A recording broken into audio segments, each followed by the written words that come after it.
Fala, eu sou o João da Responde Aí. Vamos bater um papo sobre Teorema de Stokes? Bom, o Teorema de Stokes ele vai entrar quando a gente tiver integrais de linha no R3, tá? O que quer dizer que é no R3? A parametrização tem x, y, z, x, y, z também tem no campo, tá bem? Para que serve o Teorema de Stokes? Percebe o seguinte, esse campo aqui ele é muito complicado, né? E elevado a x ao quadrado, e elevado a y ao quadrado, e elevado a z ao quadrado. Quando a gente substituir isso aqui, vai ficar bem difícil de entender, vai ficar bem difícil de integrar. Então, o Teorema de Stokes ele vai servir para a gente pegar essa integral de linha, na R3, e calcular ela de um jeito mais simples, tá? A gente vai ver como. O Teorema de Stokes ele diz o seguinte, que a integral de linha de uma curva C, f dr, é a mesma coisa que a integral de superfície de um rotacional de f. Então, ao invés de integrar o campo, a gente vai integrar o rotacional do campo. Ao invés de ter dr, a gente vai ter a normal, a superfície. E aqui, ao invés de ter dr, também a gente tem ds, tá? Então, a nossa curva está associada à superfície. Como isso? A curva, ela é a fronteira da superfície. Então, uma superfície, ela vai ter uma fronteira, e essa fronteira é a curva C, tá bem? Então, no final das contas, o Teorema de Stokes relaciona uma integral de linha complicada com uma integral de superfície simples. E como que o complicado vira simples? Através justamente do rotacional. Então, f era um campo muito complicado, quando a gente fizer o rotacional, ele pode ficar mais simples. Se ele de fato ficar mais simples, a gente usa o Teorema de Stokes, beleza? Bom, vamos lá então. Como é que a gente faz para calcular essa integral de superfície? A gente já viu que, ao invés de usar a normal unitária, ao invés de ter que fazer a normal e tirar um módulo, a gente pode simplesmente calcular com a normal. Beleza, aqui está a normal. Então, a gente tem o rotacional de f, a normal, du, dv. Quem que é u, quem que é v, justamente são os parâmetros lá que a gente vai parametrizar a superfície e vai ter um novo domínio d, tá bem?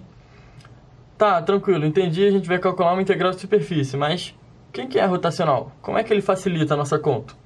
Bom, o rotacional, ele nada mais é do que o produto vetorial entre o nabla e o campo. Quem que é nabla? Meu Deus do céu, quem que é esse triângulo? Esse triângulozinho aqui de cabeça para baixo, ele é as derivadas em relação a x, a y e a z, tá? Ele é um operador.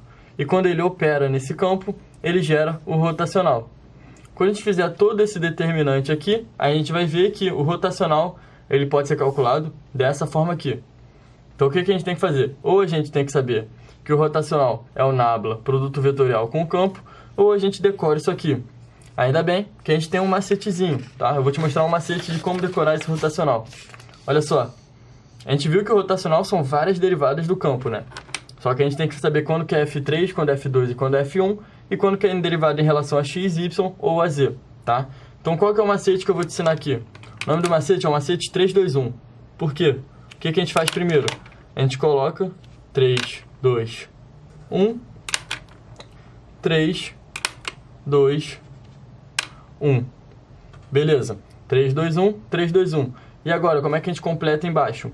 Pô, x, y, z, 1, 2, 3. Então, sempre que a gente tiver F1, a gente vai colocar x.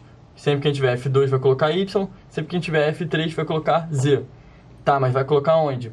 A gente vai colocar na diagonal da subtração. Então, percebe o seguinte. F1 está aqui, então eu vou colocar x aqui. F1 está aqui, eu vou colocar x na diagonal também. Vamos lá. F2 está aqui, eu vou colocar y na diagonal. F2 está aqui, eu vou colocar y na diagonal. F3 está aqui, z na diagonal. F3 está aqui, z na diagonal. Completamos tudo. Esse é o rotacional, tá bem? 3, 2, 1, 3, 2, 1. Depois é só completar embaixo. Quem que é o nosso campo? Olha só. É esse cara aqui, né? Vamos fazer então esse rotacional. Derivada de F3 em relação a y é igual a 1, porque esse cara aqui zera.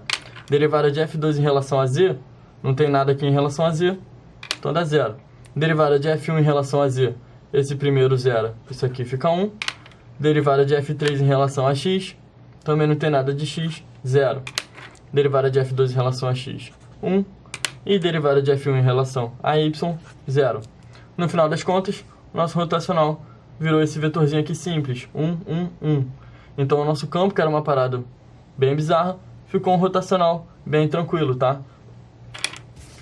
Então aqui o teorema de Stokes ele vai ser muito útil pra gente. Eis a questão agora que a gente tem uma curva definida no enunciado, certo? Essa curva C aqui. Mas quem que é a superfície? Vamos lá, primeiro vamos entender como que surgiu essa curva, tá? Essa curva ela é cosseno t, seno t, 3. Então z é igual a 3. Então a nossa curva C está no plano z igual a 3, tá? Cosseno t, seno t, então ela é uma circunferência. Só que ao invés de ser uma circunferência no plano xy, ela é uma circunferência de raio 1 no plano z é igual a 3, tá bem? Com t indo de 0 a 2π. Tá, mas quem que é essa superfície? Percebe que a superfície, existem infinitas superfícies com essa curva aqui como fronteira. Olha só esse exemplo. Esse hemisfério aqui de baixo, ele tem a curva C, a mesma curva C como fronteira. Só que ele é uma curva bem complicada, uma superfície bem complicada. Não adianta a gente escolher ela. Percebe que essa superfície aqui ela é bem mais simples? Se a gente só pegar e fechar, ela vai ser um círculo no plano Z igual a 3. Então como é que vai ficar a parametrização dela? Pô, a parametrização dela, como é um círculo, em rθ, fica R cosseno θ, R seno θ, cosseno θ, seno θ, e Z igual a quem? Pô, Z continua sendo o plano 3 ali, né? Então Z aqui continua sendo igual a 3. Quem são os limites de R? O raio do nosso círculo é igual a 1, então R vai de 0 a 1. E como a gente tem um círculo inteiro, os limites de θ vão de 0 até 2π. Beleza? Parametrizamos a superfície associada à curva C, tá? Toma muito cuidado na hora de escolher a superfície. Ela tem que ser uma superfície bem simples. Nosso terceiro termo da integral de superfície é o vetor normal, que ele pode ser calculado pela derivada da parametrização em relação aos dois parâmetros. Como a gente parametrizou em rθ, a gente vai derivar em rθ. Essa é a nossa parametrização. A gente vai derivar primeiro em relação a R e depois em relação a θ.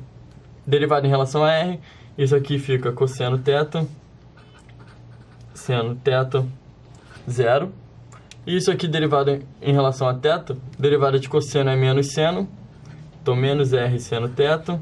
Derivada de seno é R cosseno θ. Derivada de 3 também é igual a 0, beleza? Vamos lá agora então, a nossa normal, fazendo a conta aqui, tá? Fazendo todo esse produto vetorial, a nossa normal dá igual a 0, 0, R. Agora entra uma questão, olha só.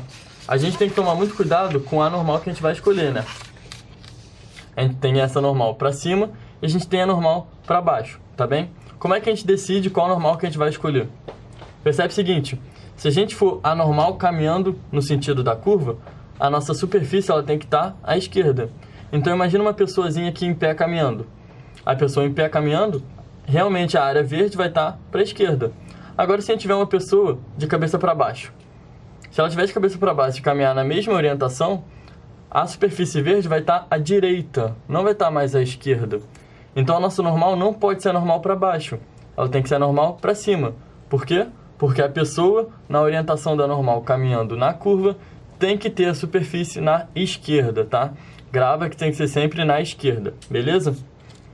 Então, substituindo tudo isso que a gente calculou, rotacional é 1, 1, 1, normal é 0, 0, R, colocando aqui os limites, a gente vai ver que a nossa integral de superfície é igual a π, tá bem? Vamos fazer aqui uma recapitulação, olha só, resumindo tudo. O teorema de Stokes relaciona uma integral de linha complicada com uma integral de superfície simples. Como é que vai ficar simples? Justamente porque o campo era um cara muito difícil, quando a gente calculou o rotacional ficou bem mais simples, tá bem? Então a integral de linha vira uma integral de superfície simples. Quais são as hipóteses desse teorema? Primeiro, a curva ela é fechada, então a curva fechada gera uma superfície S. Ela tem que ser orientada positivamente, então a gente tem que tomar cuidado com essa questão da normal e da esquerda, tá bem? E o campo ele não pode ter singularidade, então ele é sem singularidades nessa região S. Esse vídeo te ajudou? Responde aí!